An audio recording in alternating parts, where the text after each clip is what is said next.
Welcome to Sravani's media.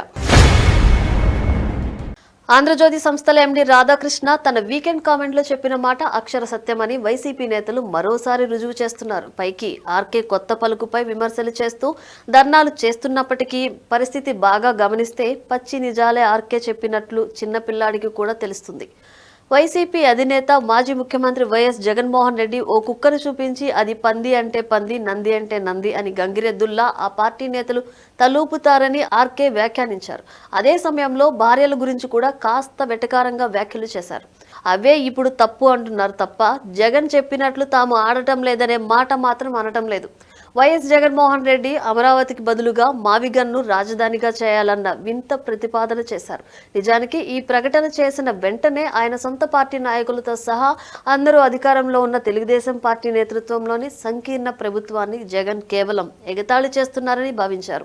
ఇక social మీడియాలో జగన్ పై తీవ్ర ట్రోలింగ్ జరుగుతున్నప్పటికీ సజ్జల రామకృష్ణారెడ్డి, అంబటి రాంబాబు, కాకాణి గోవర్ధన్ రెడ్డి, పేర్ని నాని, తమ్మినేని సీతారాం, ధర్మాన ప్రసాదరావు వంటి పార్టీ సీనియర్ నేతలు కూడా మీడియాలో మావిగన్ కు మద్దతుగా మాట్లాడారు.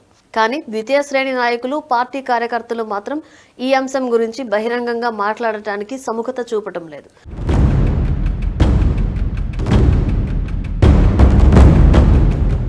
నిజానికి జగన్ గురించి, వైసీపీ నేతల గురించి ఆర్కే చెప్పింది వాస్తవమే. వైసీపీ ప్రతిపక్షంలో ఉన్నప్పుడు రాజధాని అంశంపై అసెంబ్లీలో జరిగిన చర్చల్లో వైఎస్ జగన్మోహన్ రెడ్డి స్వయంగా పాల్గొన్నారు. అందరికీ ఆమోదయోగ్యమైన ప్రాంతంలో రాజధాని రావాలని, అందుకు కనీసం 30,000 ఎకరాలైనా కావాల్సి ఉంటుందన్నారు. నాటి చంద్రబాబు ప్రభుత్వం అమరావతిని రాజధానిగా ఎంపిక చేసిన తర్వాత తన మద్దతు ఉంటుందని ప్రకటించారు. శంకుస్థాపనకు రాకపోయినప్పటికీ అమరావతిని రాజధానిగా జగన్ పరోక్షంగా అంగీకరించారు.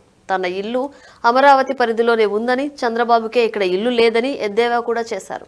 దీంతో వైసీపీ నేతలు కూడా ఎన్నికల ప్రచార సమయంలో జై అమరావతి అంటూ నినాదాలు చేశారు. ఇక రోజా వంటి నేతలైతే మా అధినేత ఇల్లు ఇక్కడే ఉంది, చంద్రబాబు ఇల్లు ఎక్కడా అని ఎదురు ప్రశ్నించారు. ఇక అధికారంలోకి వచ్చిన తర్వాత అమరావతి నిర్మాణాన్ని నిలిపివేసిన జగన్ 3 రాజధానులంటూ వింత ప్రతిపాదన చేశారు. దీనికి పరిపాలన వికేంద్రీకరణ అని పేరు పెట్టారు. దీంతో వైసీపీ నేతలు మరోసారి ఆహా ఓహో అంటూ సంబరాలు జరుపుకుని పాలాభిషేకాలు చేశారు. అలాగే ఉత్తరాంధ్ర, రాయలసీమ అభివృద్ధిని చంద్రబాబు అడ్డుకుంటున్నారని ఆరోపిస్తూ టీడీపీ నేతలపైన, చంద్రబాబు పైన దాడులు కూడా చేశారు. విశాఖ పరిపాలన రాజధాని అని తేల్చేశారు. ఇదే మాట ఎన్నికల వరకు గొప్పగా చెప్పారు. గెలిస్తే విశాఖలో ప్రమాణ స్వీకారం అని వైసీపీ నేతలంతా ముక్త కంఠంతో జగన్ మాటకు జై కొట్టారు.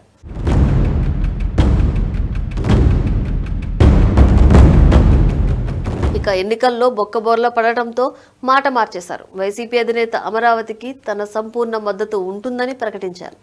ఇక అంతే, వైసీపీ నేతలంతా ఒకటే మాట, అమరావతికి మేము వ్యతిరేకం అని ఎప్పుడు అనలేదే, మా అధినేత ఇల్లు అక్కడే ఉంది కదా, అమరావతిని శాసన రాజధానిగా ప్రకటించాం కదా, అమరావతిని రాజధాని కాదు అని మేము ఎప్పుడూ అనలేదు కదా, మేము అమరావతికి వ్యతిరేకం కాదు, రాజధాని పేరుతో జరుగుతున్న అవినీతికి మాత్రమే వ్యతిరేకం అని విచిత్రమైన వ్యాఖ్యలన్నీ చేశారు. ఇక జగన్ మావిగన్ అనే ప్రకటన చేసిన వెంటనే ఇప్పుడు మళ్ళీ అద్భుతమైన ప్రతిపాదన, ప్రపంచంలో మా జగన్ కంటే మేధావి ఎవరూ లేరు, మా అన్న చెప్పింది అక్షరాల నిజం అంటూ వారం రోజులుగా మీడియా ముందు ప్రాంతాలకు అతీతంగా ప్రకటనలు చేస్తున్నారు.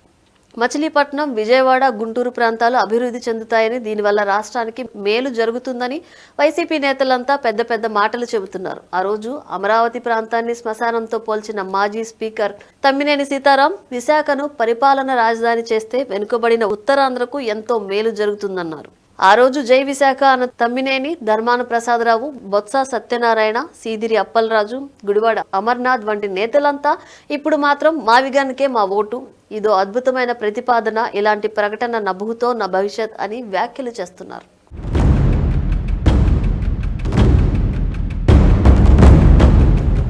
అంటే ఆ రోజు అమరావతిపై విషం చిమ్మిన ఉత్తరాంధ్ర, రాయలసీమ నేతలు ఇప్పుడు మచిలీపట్నం, విజయవాడ, గుంటూరు మధ్య ప్రాంతాల్లోనే అమరావతి ఉందనే విషయం మర్చిపోయి జై మావిగన్ అంటున్నారు. ఆ రోజు అమరావతికి అనుకూలంగా ఒక్క మాట మాట్లాడేందుకు కూడా భయపడిన పేర్ని నాని, జోగి రమేష్, అంబటి రాంబాబు వంటి నేతలు ఇప్పుడు మాత్రం తమ తమ ఇళ్ల ముందు మావిగన్ అని పెద్ద పెద్ద ఫ్లెక్సీలు ఏర్పాటు చేస్తున్నారు. అంటే ఆర్కే చెప్పినట్లుగా వైఎస్ జగన్మోహన్ రెడ్డి మాటకు తానా అంటే తందానా అంటున్నారనేది అక్షరాల రుజువు అవుతుంది.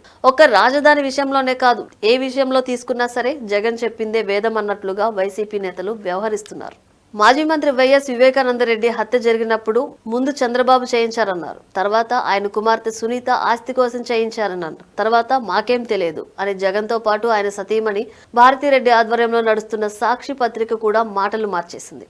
ఇవే మాటలను వైసీపీ నేతలు కూడా అందుకున్నారు. 2019 ఎన్నికల ప్రచారంలో వివేక హత్య కేసును బాగా వాడుకున్న వైసీపీ నేతలు 2024 ఎన్నికల్లో మాత్రం అసలు ఆ విషయం పూర్తిగా మర్చిపోయినట్లు నటించారు. అందుకే వేమూరి రాధాకృష్ణ కూడా తన కొత్త పలుకులో జగన్ చెప్పినట్లు వైసీపీ నేతలు ఆడతారు అని ఘాటుగా వ్యాఖ్యానించారు.